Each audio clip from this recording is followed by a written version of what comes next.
E na última semana, quando a gente adentrar a última semana, muitos judeus compreenderão isso. Muitos gentios compreenderão isso. Na cara da besta do falso profeta, na cara da grande apostasia, na cara da grande tribulação. E esses ambos os povos, ainda que não ressuscitaram ainda, viverão vida de ressurreição, como eram os apóstolos de Cristo. Vida de testemunhas, e o coração deles se ligarão um ao outro. Então eles já não farão guerra uns com os outros. O tempo da grande tribulação, ele é tão necessário para a igreja, que quando você entende isso, você vê que a mensagem pré-tribulacionista é uma seita.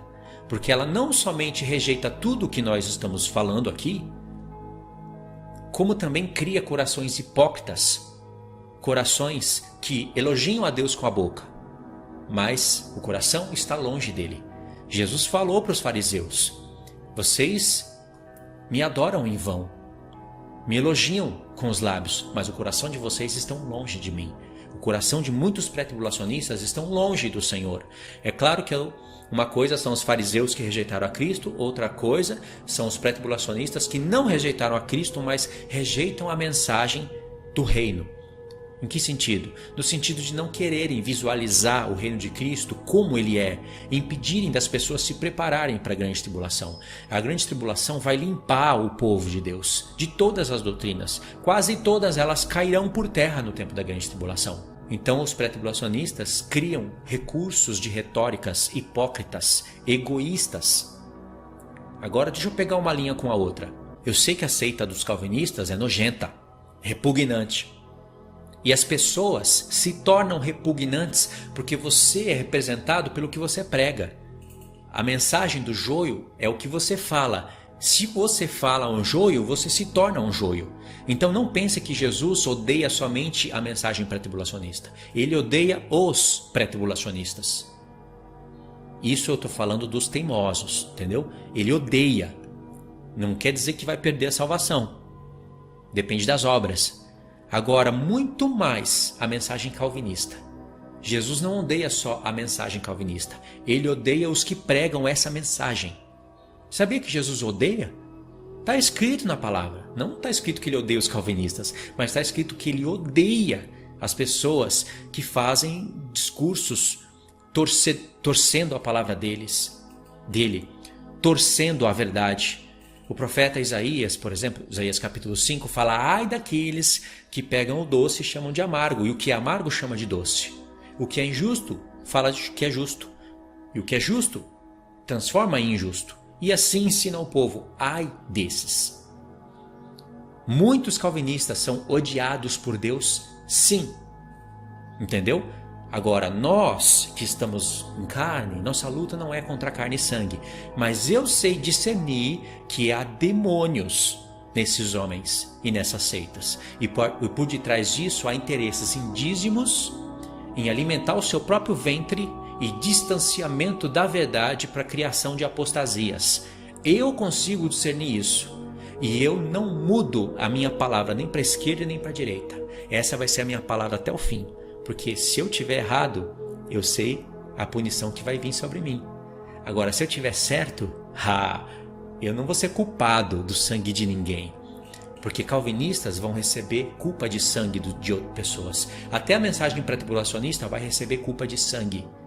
Agora não tem problema, né? Agora não tem grande tribulação. Quero ver quando ela vier. Aí a história muda. Entendeu? Por isso que você precisa conhecer o que eu estou falando, para você se libertar dessas prisões. São prisões, são seitas. Se você se libertar, bem-aventurado você vai ser. Se você teimar até o fim, você vai receber a punição por isso. Isso está arriscado a te tirar do reino de Cristo. Tem pessoas que nem conseguem compreender isso que eu estou falando. Como assim perder o reino de Cristo e não perder a salvação? Que nova doutrina é essa? Isso não é nova doutrina. Isso está escrito na palavra.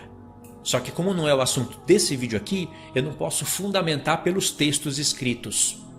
Mas está escrito. Você pode perder o reino de Cristo, mas não perder a salvação. Você pode perder tanto o reino, como também perder a salvação no grande trono branco. É isso que vai acontecer com muitos calvinistas. Eles vão receber 3 bordoadas na cara, muitos deles. as 3 que eles pregam vão recair sobre eles, porque Deus é justo e Deus faz assim.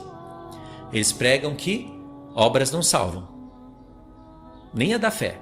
Obras da lei a gente sabe que não salva depois de Cristo, porque antes de Cristo o assunto é outro. Prega que o milênio é agora, não tem milênio literal. É utopia milênio literal para eles. E pregam que ninguém perde a salvação. Ok, vai vir o milênio de Cristo, muitos deles vão ficar fora do milênio literal. Ridículo, né? O que eles pregavam vão cair sobre eles. Reino de Cristo veio, literal.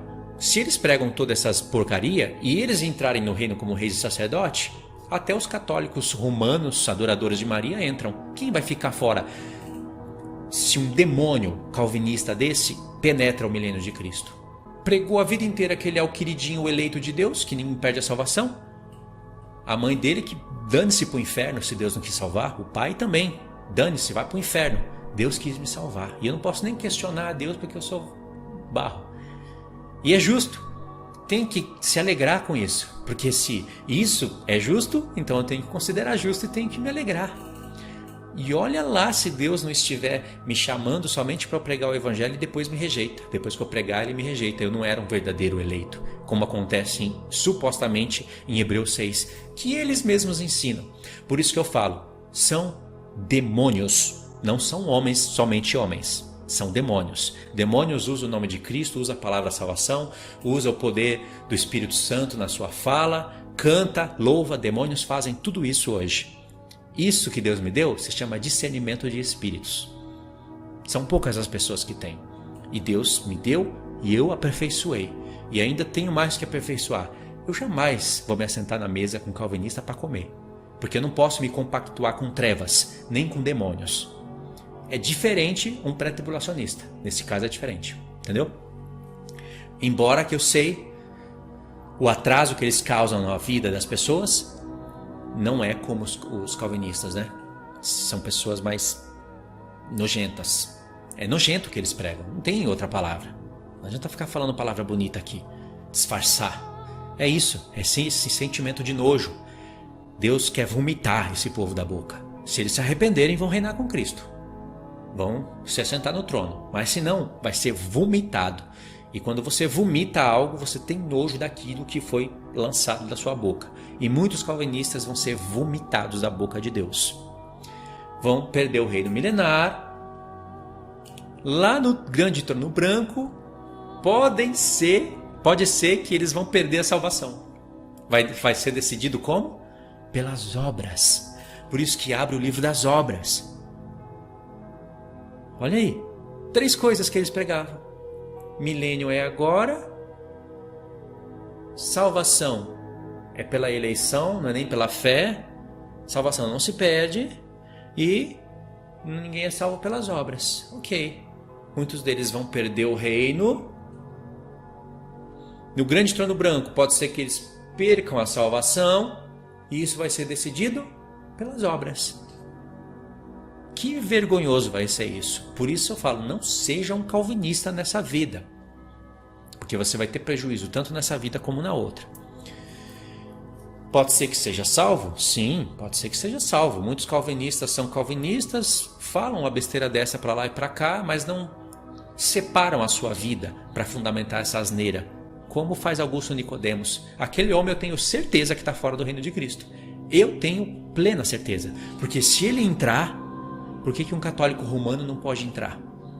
Porque o que ele prega é pior, ele distorce o caráter de Deus. Ele cria um Deus doentio, maníaco, esquizofrênico e bota como um Deus soberano.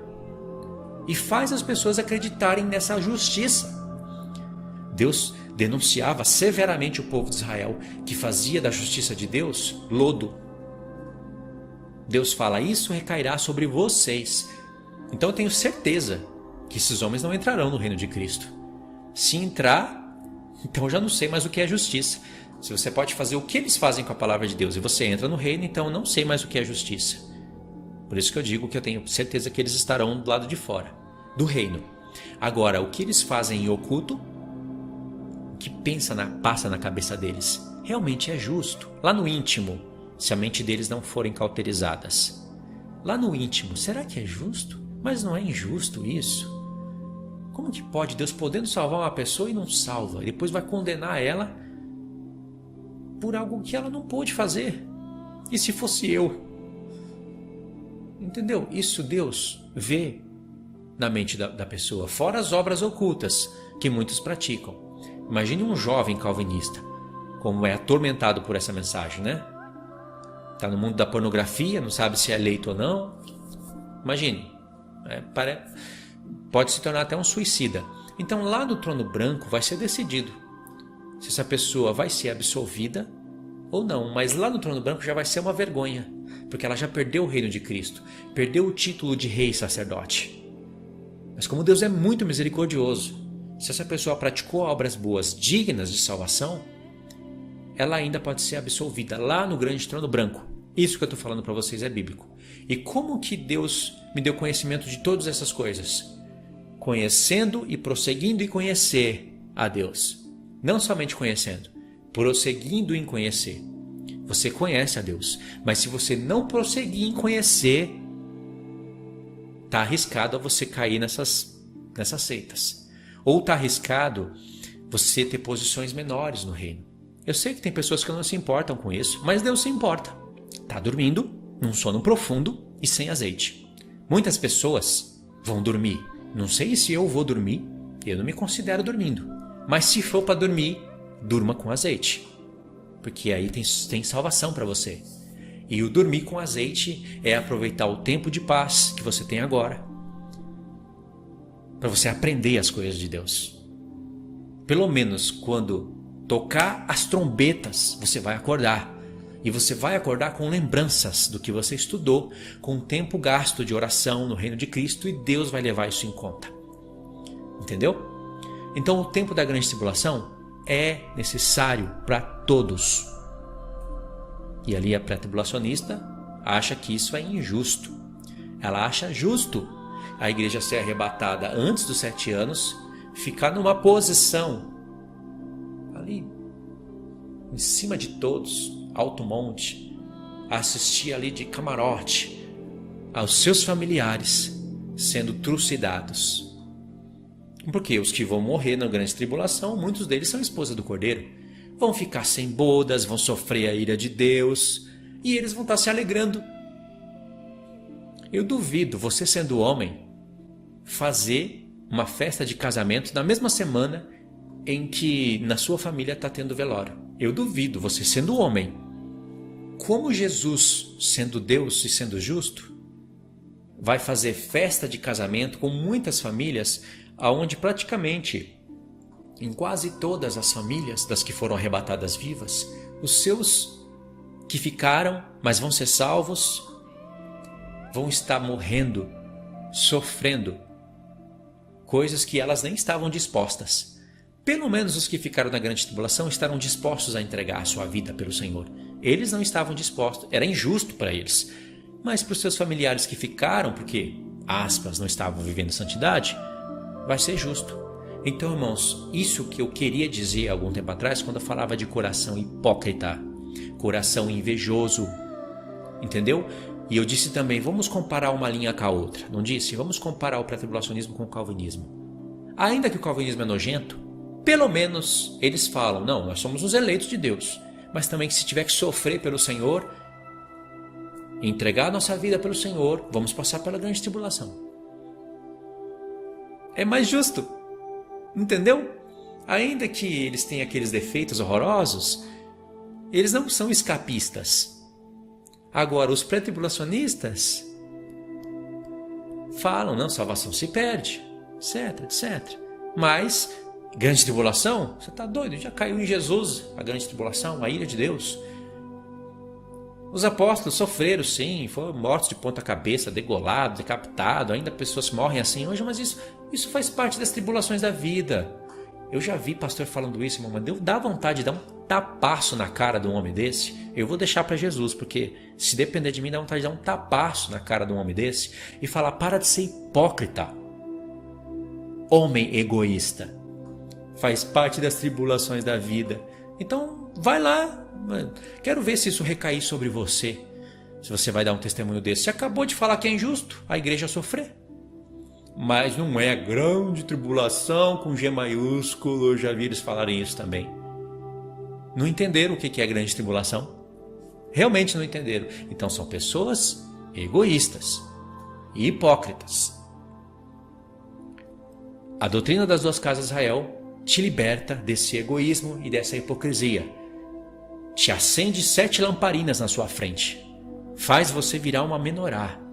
Se você conhecer e prosseguir em conhecer. Isso está em Oséias 6. Agora, para finalizar esse vídeo aqui, que eu disse que eu não ia ler textos, eu vou mostrar esse texto para vocês. Acompanha comigo na tela e você vai ver que através desses textos que eu vou ler, você vai se lembrar de tudo que eu falei e ainda que você não entendeu completamente, você vai falar, peraí, tem algo justo nisso que ele falou, tem algo coerente. Se você estiver atento à voz do Espírito Santo, você vai ser levado a estudar a série que eu vou fazer desses estudos aqui e até os estudos que eu já fiz. Presta atenção. Oséias capítulo 6, verso 3. Conheçamos e prossigamos em conhecer. Está aqui ó, a palavra-chave. Prosseguir em conhecer ao Senhor. Como a alva sua vinda é certa. Ele descerá sobre nós como chuva serôdia que rega a terra. Ou seja, eu disse para vocês que quando vocês terem contato com a mensagem das duas casas de Israel, vocês terão contato com as festas. Chuva serôdia são as últimas chuvas que caíam sobre a terra de Israel para recolherem as primícias. Tem tudo a ver com a vida dos santos e com o arrebatamento da igreja. Tanto é que a palavra primícias ela é usada em 1 Coríntios 15 ao falar da ressurreição de Cristo primeiro e depois da igreja. E ali naquele contexto tem a última trombeta. Se tem uma última trombeta, tem a primeira, não é? A última é para arrebatar, a primeira é para acordar o povo e para avisar as coisas que vão acontecer. Vocês acham por acaso que no Apocalipse tem 7 trombetas? E na última o arrebatamento está acontecendo? E por acaso que a última trombeta do Apocalipse bateu, coincidiu com a última que Paulo falou? Ah, mas Paulo não leu o Apocalipse. E precisava, um homem que foi até o terceiro céu? E ouviu coisas inefáveis que não é lícito falar ao homem? E que tinha os profetas de Deus? E tinha visões do Senhor Jesus? Precisava dele ler o Apocalipse? Nós precisamos, ele não. E não foi Paulo, na sua carta, fazendo referência ao livro do Apocalipse. No momento em que ele escreveu, não foi. Foi o livro do Apocalipse que fez uma referência para a carta de Paulo, confirmando o que Paulo disse. E agora, como nós temos todos os livros completos na nossa Bíblia, um faz referência para o outro. Perfeito. Eu estou falando isso para quebrar em pó um discurso ridículo de certos pastores pré-tribulacionistas que usam essa linguagem, essa manobra, né, para falar que Paulo não poderia estar fazendo referência à igreja, à última trombeta, porque ele não tinha Apocalipse e vice-versa. Não poderia. Então, a última trombeta de Paulo poderia ser uma trombeta dos Jogos Olímpicos Romanos, mas não do Apocalipse. Ai, não sei como tem gente tola que acreditou num discurso desse. Então, Paulo vai usar trombetas de Jogos Romanos, mas não vai usar as trombetas de Deus. Meu Deus. Então, por isso que você tem que conhecer e prosseguir em conhecer ao Senhor. E quanto mais você se aprofundar, mais você conhecer, melhor. Por isso que o Senhor fala no verso 3, conheçamos e prossigamos em conhecer ao Senhor. Porque senão, se você não andar de conformidade com essa palavra, em Oséias 4, verso 6 diz o seguinte, o meu povo está sendo destruído porque lhe falta o conhecimento. Porque tu, sacerdote, rejeitaste o conhecimento, também eu te rejeitarei, para que não seja sacerdote diante de mim. Você acha que isso é uma mensagem só para o tempo daquela época? Muitos hoje foram chamados para ser sacerdotes, mas eles rejeitam o conhecimento de Deus. Não apenas rejeitam o conhecimento, como não querem prosseguir em conhecer. Deus fala, eu também vou rejeitar vocês. Não há motivo nenhum para você rejeitar isso, a não ser que você seja um pré-tribulacionista surdo e cego. E tem pré-tribulacionistas que são surdos e cegos, e quem dera fosse mudos, porque aí não enganaria o povo de Deus. Mas como Deus tem propósito para que a mensagem pré-tribulacionista também seja proclamada, porque aí Deus prova os corações, então eles não podem ser mudos, só surdos e cegos. Isso eu falo para aqueles que são pastores, que se acham mestres, que rejeitam o que foi apresentado para eles, só para continuarem fazendo o povo acreditar em mentiras, vendendo os seus livros, ganhando seu dinheiro, comendo e bebendo, mas tudo vai ser cobrado deles. Cada um vai ser cobrado conforme fizeram. Tem muitos pré-tribulacionistas que não ligam, não ensinam, fazem obras boas, vão entrar no reino de Cristo como reis e sacerdotes, porém não prosseguiu em conhecer o Senhor. Então vai ter ali também as suas... no tribunal de Cristo você vai receber o que é bom e o que é mal, não é? O que é mal? Perder a salvação? Não, no tribunal de Cristo não vai perder a salvação. Você vai receber o que é mal. É mal você rejeitar isso, muito mal.